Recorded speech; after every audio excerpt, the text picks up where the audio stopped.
of you here. I'm Dr. Purnima from Department of English, Vasant Kanya Mahavidyalaya, and I'm here to speak on the topic, the representation of LGBTQ community in Indian writing and Indian cinema.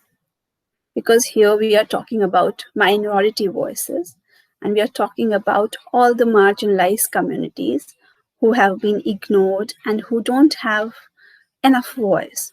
So we will see that how the Indian cinema is transforming and the Indian writing is transforming itself and trying to bring a change. So the phase in which there is a more adaptability and adoptability, and it is a place which is more inclusive, we'll try to look how the cinematic scope and the cinematic canvas is expanding. And we'll also see that how Indian writing has also gone a long way in the process of development. So we all know that the world we live in tends to reinforce the notion that gender is binary. It's in two different broad categories, masculine and feminine. And the binaries in which we are programmed to think looks at any deviation from norms as abnormal and pushes the LGBTQ community to the periphery. Thus means Fargo in the chapter Sex Matters talks about how the word queer, which was once whispered as derogatory and as an insult, is now accepted as marker of proud transgression. So queer theory emerged as gay and lesbian studies, which was the academic wing of gay rights, because there was a need for gay and lesbian rights, because these people were so subdued, they couldn't, it was criminalized, gay sex relations were criminalized across the globe. Even, Oscar Wilde was put into prison for a long time because he was a gay. So the criminalization of certain gender identities and certain sexual orientation was also a reason why these people or why these couple couldn't come out in public. We all know about Article 377. So you can think that how these communities were suppressed. So there was this emergence of gay and lesbian studies, which was the academic wing of gay rights movement, but it now includes practices and identities and communities which are marginalized in history, which includes bisexuality, transgender, transsexual, because all these terms, they may appear similar, but they are different. There are certain men who like to dress like women. They want to drape themselves in saris, and they have certain things that are feminine about them, and they may not be gender-wise, they may not be womanly, or they may not even be transgender, but they have a transsexual identity, something like Lakshmi Narayan Tripathi. And so it is transgender, transsexual, and there's also transvestitism. Women dressing as men and men dressing as women, because they feel more comfortable dressing a certain way and wearing a certain kind of dress.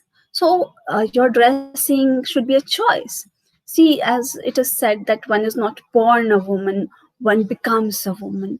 So that is how we all are. We are not we are also programmed by the society. We are also trained by the society that a woman should walk slowly, a man should walk like this, this should be the manly gait, men shouldn't cry. So these gender roles are forced upon us, and some people just want to escape that role that they are made to fit in, because they are different, and their being different is not accepted by the mainstream society, because it wants to make everyone similar, but everyone has their own identity. Everyone is dissimilar. So how can their orientations, their thinking, their dressing be similar? And then it is a matter of choice. So everyone till the moment they don't enter into somebody else's public space, they should be allowed to be who they are. They should be allowed to do what they want to do.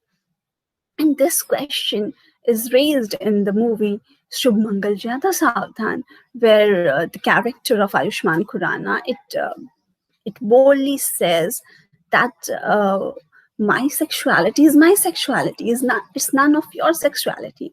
And the movie also tries to make it clear that if you're not intruding into somebody else's space, and if it is a very private moment of two couple inside a room and it is not in a public space, it is not disturbing somebody else's space, how can such intimate moments, how can such pure love be criminalized? How can some people who are in love, who have certain hormones which are not under their own control, how can they control it? And how can they behave like others what they are not? So, what for the society is normal, which we term as normal, may be abnormal for certain other people.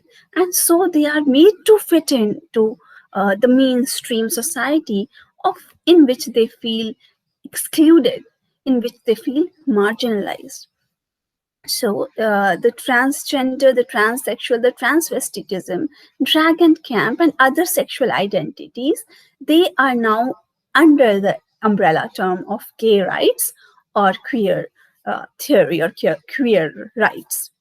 So now these people who are queer, who are strange, queer means strange, they don't look them at themselves as strange, so they don't take this name as derogatory, but they apply their identity to the term queer.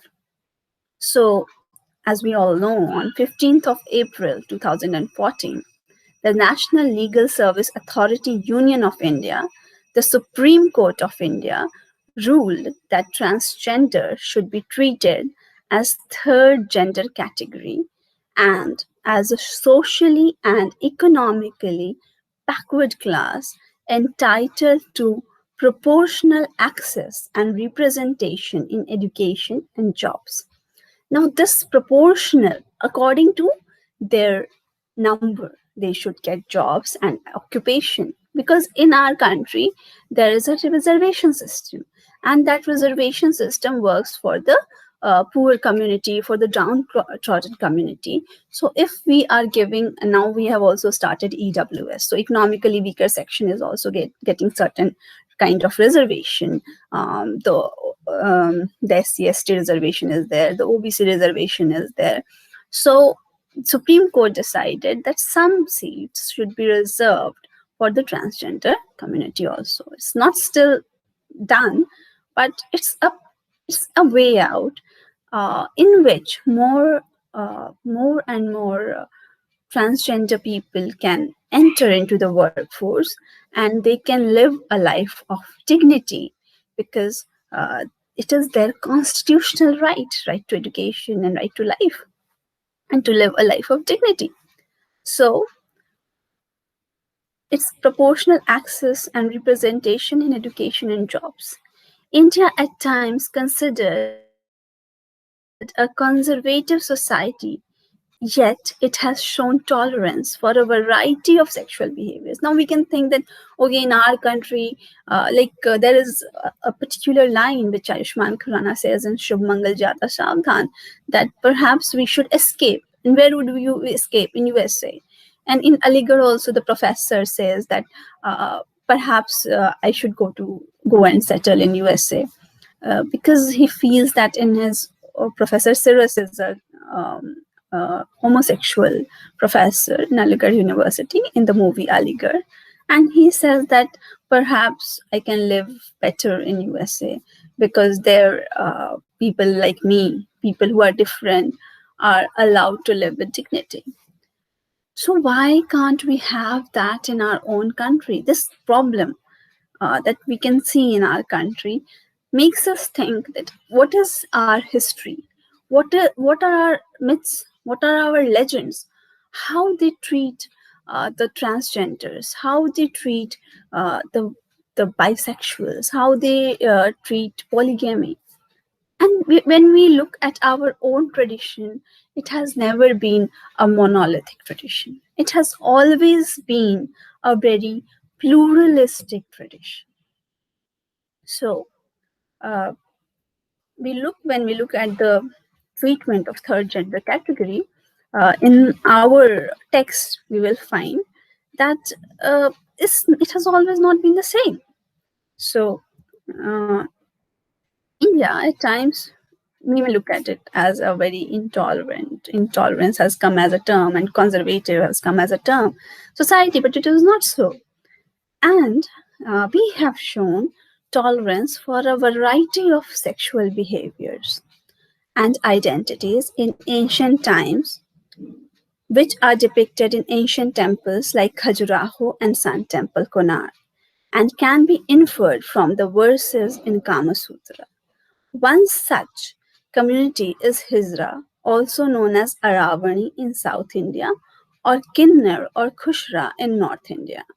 So, uh, you know that these paintings and these depictions on Khajuraho and Sun Temple, it shows that how our uh, our country was open to sexual behaviors which are now thought very unnatural, but it was not then. So, and in the verses of Kam Sutra also, we understand that these sexual behaviors and identities were accepted in our society. The deviation from the norms was accepted in our society. And the transgender people were thought to be blessed. So, in Vedic literature, you will find that they have a place in Vedic literature. There are three broad categories in which gender identity is described in Vedic literature. So, so these transgender or third gender citizens are fully incorporated into society, and they are a part of the artisan and monastic communities. Um, Also, in the Vedic literature, the sex and gender of human being is clearly divided into three separate categories according to Prakriti or nature. These are Purush Prakriti, Stri Prakriti, and Tritiya Prakriti. And you will also find that Rama in Ramayana blesses the transgenders. There is a story about the transgenders in Ramayana. What happens that Ram is forced to go to exile by his stepmother, and so all the citizens of Ayodhya are very sad, they are very depressed, and they are waiting for Ram to return, and they are waiting at the borders of Ayodhya. And Ram tells them all the men and women, please go back to your houses. So, and don't keep waiting for me. It takes 14 years for Ram to return to Ayodhya. And during those 14 years, the transgenders keep waiting for Ram, because Ram ordered all the men and women to go back, but he didn't say anything about the third gender. So the third gender kept waiting. And Ram, looking at their devotion, says that you will be able to bless people, and your whatever you say would come true. And that is why it is believed that transgenders can bless or curse. Now, this is mythology, Indian mythology, and these are Indian myths. But it reminds us that often when we talk about men and women, we forget the third gender. We forget the Tritiya Prakriti. So we have to have an inclusion. And when we have to speak about men and women, we also have to speak about the transgenders. So Rama blesses the third gender as they keep waiting for him for 14 years. In Mahabharata also, you will find the representation of the third gender. So you will find a character like Sikhandi. He is the rebirth of Amba, and he is born as a transgender to take a revenge. And also for a short period, Arjuna disguises as a third nature, Brihanala, in the court of King Virat. And that also shows that the transgender people had certain works in the court, and they would work for kings and queens. So it was not like that they didn't have any occupation. In the ancient times, the LGBTQ community had got work within the community. They would work for the kings and the armies. Jia Jafri, in her book, refers to the LGBTQ community as the invisible minority. And then she talks about Indian history. And then she talks about the Mughal Empire, and she talks about the Islamic rule in India. And through her documentation, she shows that in various time in Indian history, uh, these people, they would get important positions. The transgender people in king's harem, usually the guards would be transgenders because they would be gender neutral, and their gender neutrality would be they couldn't force themselves upon women, so they could be trusted with women.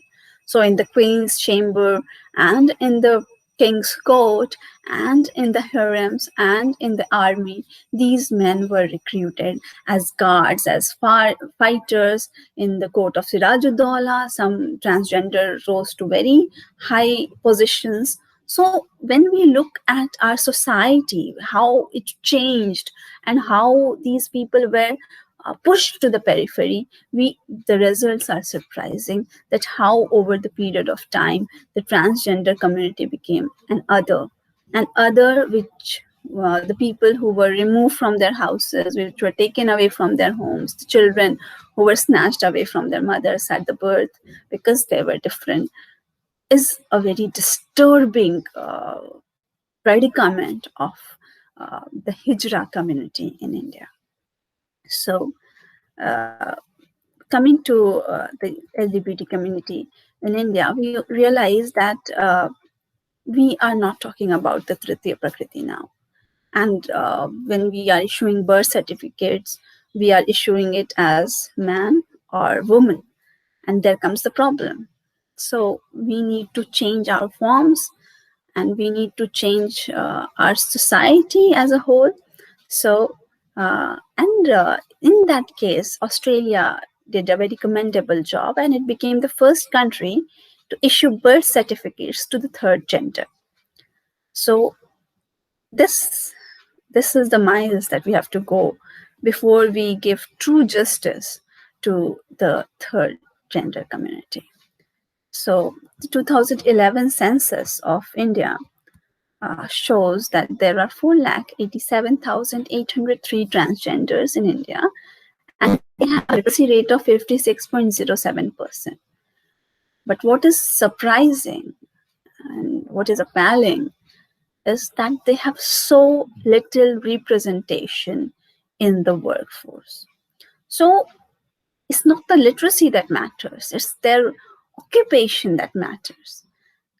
So we can see that in India, the condition of the transgenders have deteriorated over a period of time, and they do not have the equity and life of dignity that other men and women have. So the common problems that transgender face are discrimination, lack of shelter, and lack of medical facilities. The transgenders in India are often thrown out of their houses and are deprived of education. So, this predicament is narrated in the story of Lakshmi in the movie Lakshmi, where a boy chooses to dress like a girl. So, naturally, he is beaten by his father for dressing like a woman, and he is thrown out of his house for behaving like a girl.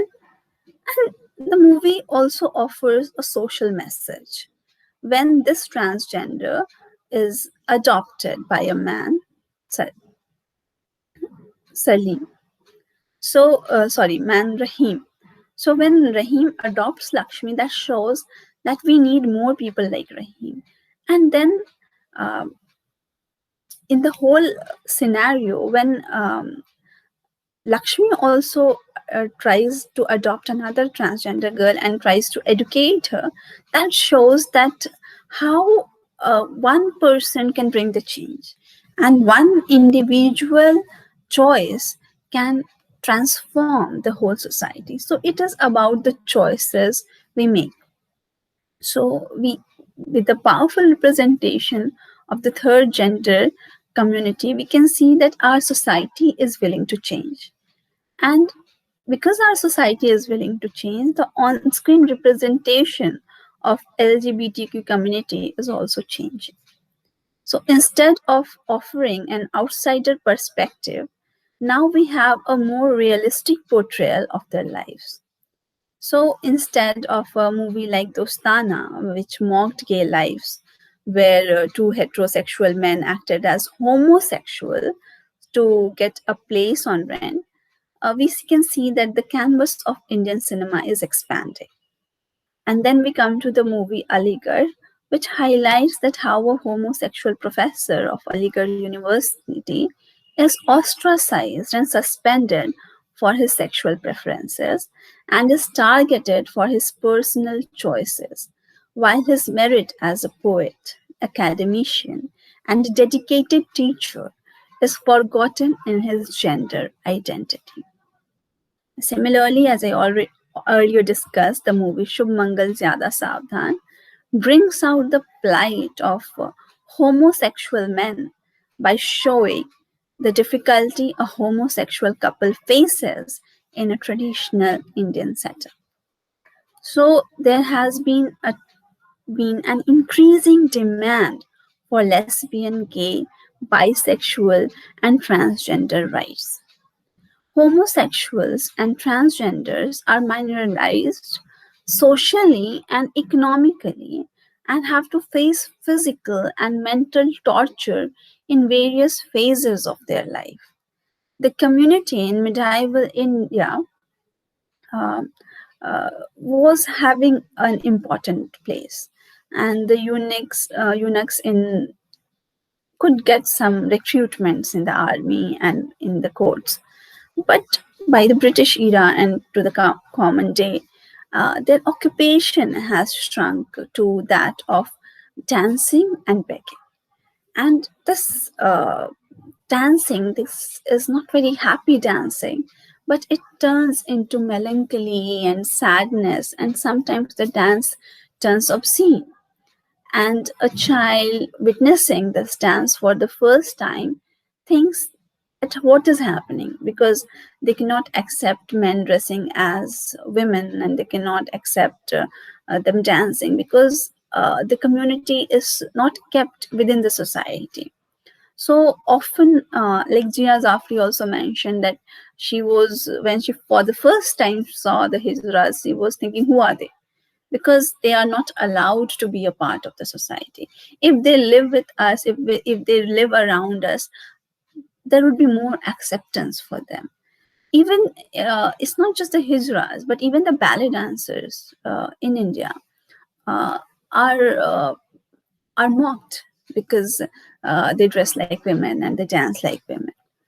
So such pathetic and deplorable situation is noticed by Kamala Das, and she talks about it in her poem The Dance of the Eunuchs, where she writes, "It was hot, so hot, before the eunuchs came to dance, white skirts going round and round, cymbals richly clashing, and anklets jingling, jingling, jingling beneath the fiery gulmohar, with long braids flying, dark eyes flashing. They danced and they danced. Oh, they danced till they bled. There were green tattoos on their cheeks, jasmine in their hair. Some were dark and some were almost fair. Their voices were harsh, their songs melancholy, the sadness in their voice.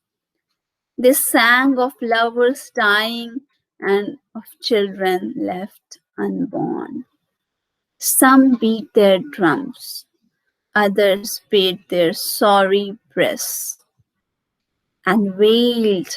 They were dancing and wailing. See how the happiness and sadness are intermingled.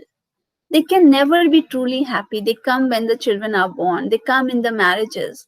But are they happy within? Their dilemma, their voicelessness can be seen in any happy moment. Even when they dance, there is a kind of pathos, there is a kind of sadness, and wailed and writhed in vacant ecstasy. They were thin in limbs and dry, like half burnt logs from funeral pyres. A drought and a rottenness were in each of them. They were all struck with drought, with a famine. There was something missing in their lives. And what is missing in their lives is what we have to think about. And a rottenness were in each of them.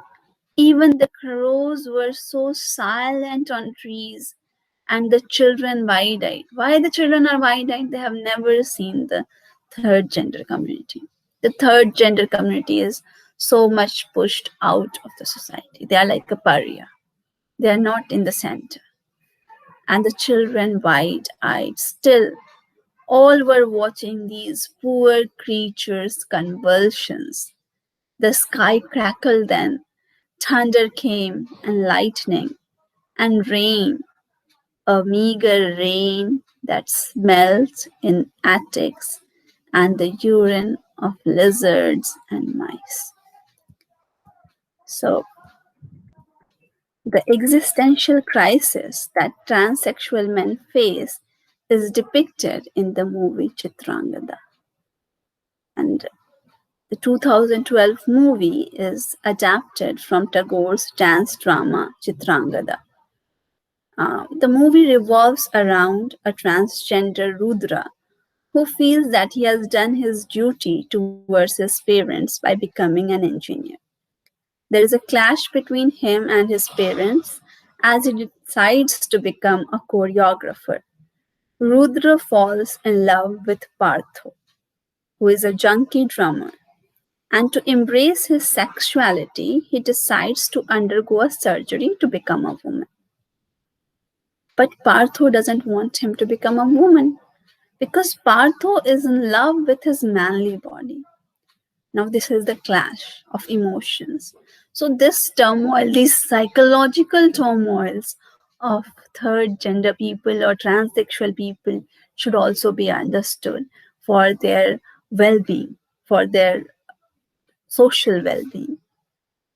So, to become a woman, but Partho loves his manly body. Thus, Rudra decided to embrace his manhood, disregarding the half-traveled path of womanhood, and he accepts the rejection in his life. He accepts that he is born a man with a feminine heart, and he also accepts that in love also sometimes we have to face rejection that he faces from Partho. So, we have to have an embracing of the people, and the people also have to embrace their own sexual identity and orientation, because sex in our country is thought to be a taboo. So many growing children, they cannot talk about how they feel and what orientation they have, so they are confused in their lives. So in Dance Like a Man, Mahesh Dattani explores the social conditioning. See, we are conditioned in a certain way. We are conditioned to think in a certain way. Explores the social conditioning of masculine behavior and how manliness is constructed in family. The deviant behavior of Jayaraj is snubbed by the overwhelming manliness of his father, Amritlal. He cannot accept his son to be a dancer. And similar is the situation in Funny Boy, written by Shyam Selvadurai, who charts the young boy's loss of innocence through his struggle of family conflict. So the first conflict starts in the family itself, where parents are not ready to accept their children. who are different. So, family conflict, political realities, and his own sexual awakening. The novel is the journey of the protagonist Archie towards his sexual identity. In the beginning, Salvadorai clearly shows Archie's dilemma in practicing the male identity, and whenever he came across the social construct of masculinity, he was ridiculed for showing female characteristics and humiliated in the society. In his early years, Archie tries to emulate the femininity of his mother. He admires his mother's beauty and declares that she looks like a film star. He says, I alone was allowed to enter Amma's bedroom and watch her get dressed for special occasions. It was an experience I considered almost religious. So he loves his mother. But even though I adored the goddesses of the local cinema, Amma was the final statement in female beauty for me. Salvador Funny Boy. In his early years, Archie interacted with girls and women and avoids the presence of boys. He would play in the backyard with girl cousin instead of playing cricket with his male cousins like other boys. He was different. He isn't accepted by the boys because they think that he is girly and they ridicule him as girly boy. And he also isn't accepted by the girls because he's a boy. So he becomes lonely and he reads content for women and loves to read a book for women, that is Little Women.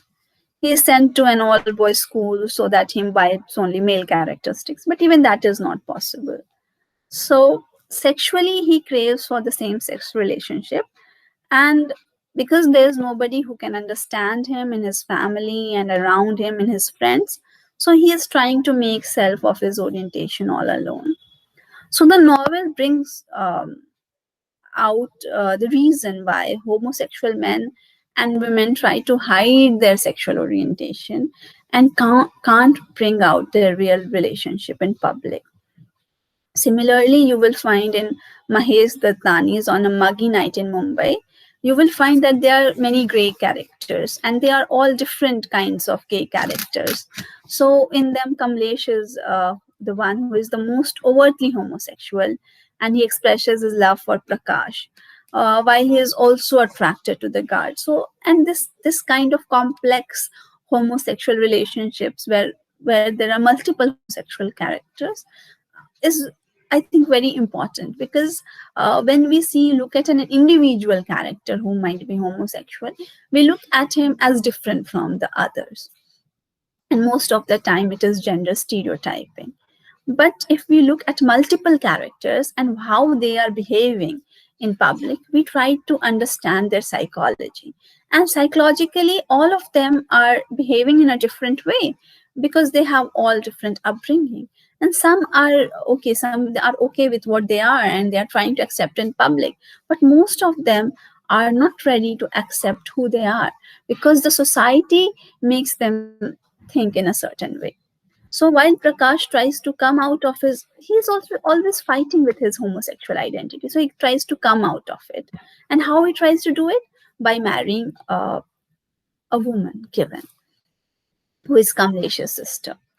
And while Sharad doesn't care much for the norms of the society, Prakash is trying to fit into the society by marrying Kiran. And you will find that Bunny is playing binary roles. He's a heterosexual and a homosexual too. He's a bisexual. So why homosexuals people are turning to bisexuality? That also tells you that if they are allowed to live as homosexuals, they would prefer one partner. But because they are made to fit in, so they instead of becoming homosexual, they become bisexual because they're trying to fit into norms, and that in that way they cannot have a long-term bonding, or their bondings break, or some homosexual try to become bisexual only to please the society. This problem is also seen in Ishmat Chughtai's Lihaf. In Ishmat Chughtai's Lihaf, you will find there is a Nawab, and what he does, he loves young boys, so he utterly neglects his own wife. And what happens to the wife? She, in being neglected, turns to the maid, and has a kind of lesbian relationship with the maid. And one day she also turns a predator and she tries to molest a young girl. But when we look at the whole scenario, we will find that if the Nawab hadn't married the Begum and he had treated her well, or if he had accepted his own homosexual identity, so many people wouldn't be deprived of love. So a homosexual pretending to be a married man and being a bisexual man is more problematic than his being what he is.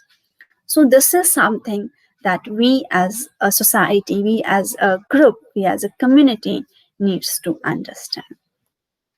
Uh, in Manju Kapoor's A Married Woman, we also see the theme of lesbianism, and we see that Astha feels suppressed and betrayed in her life and in her relationship with men, and she feels that she is cheated by her lover, and her husband doesn't care for her, and she finds the solace in her relationship with Pipilika.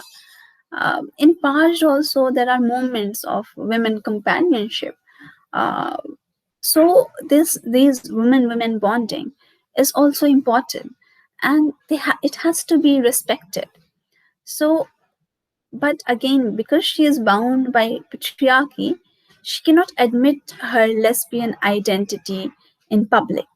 So this not being able to admit this being socially ostracized is the problem that surfaces again and again. So similar theme we will also find in the movie Fire. In the movie Fire, the two sisters-in-law are attracted to each other because they are both neglected by their husbands, their respective husband. One, Sabana Azmi's husband is turning very religious, so he doesn't return to her. And Javed Jafri is in love with her. With another woman, so he also doesn't love his wife. So in that case, both these sisters-in-law, they turn towards each other for love, and because it is not accepted, their love is not accepted in the family. So this not acceptance of same-sex relationship has always been a problem in the society. And sometimes the conflict is with the society, and sometimes the conflict is within the character, because how we are psychologically trained, how the Bible says so, how the text says so. So in Mahesh Dattani's The Golden Gate, there are two characters, Ed and Phil, and they're homosexuals. And Ed feels guilty for his homosexual identity throughout the play. He feels that, oh, why I'm homosexual, because he thinks that he is doing something wrong. So if the society keeps putting it on our mind psychologically, ideologically, it is telling that it is wrong, it is criminal, so the characters within themselves can never be at peace, because they are feeling that they are doing something wrong, and they look at themselves as criminals, as somebody who is not right.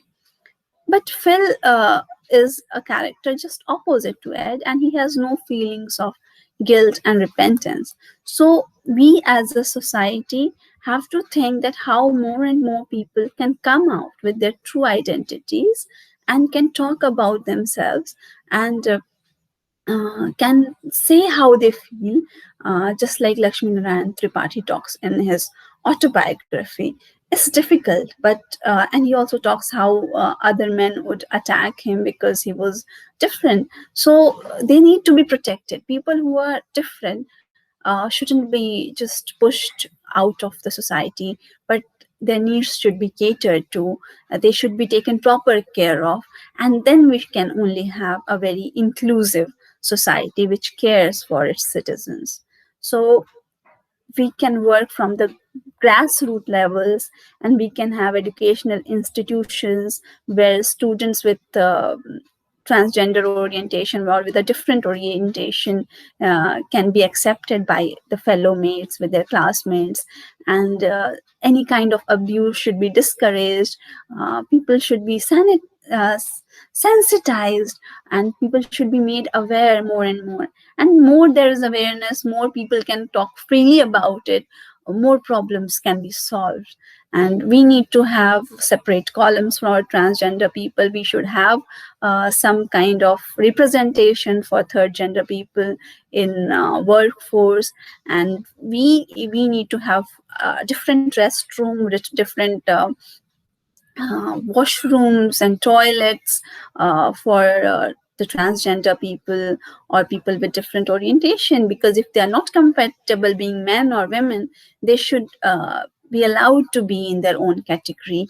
They should be accepted as Tritiya Prakriti according to our Vedas. So we should not think in binaries, because we know that sex is fluid. So the fluidity of it should be allowed, and should be allowed to practice with dignity. So gender sensitization is not only about sensitizing men and women about each other, but it is also about the third gender. And it should include the third gender, because when I was attending a workshop on gender sensitization, and everyone was talking about women empowerment. But gender sensitization is not just about women and their empowerment. It's about everyone's empowerment, when everyone can be what they are, be who they are, wear what they want to wear, say what they want to say, do what they want to do with dignity, not interfering to somebody else's space. But everyone should have the right to life and the right to voice, to feel, express their feeling. Freedom of expression should be there. So freedom of speech should be there. So that dignity towards life should be there. So if we want actually the empowerment, we cannot do it by excluding the third gender. So we have to include all, and we have to have a very inclusive society for including the LGBTQ community. Thank you all. Have a nice day.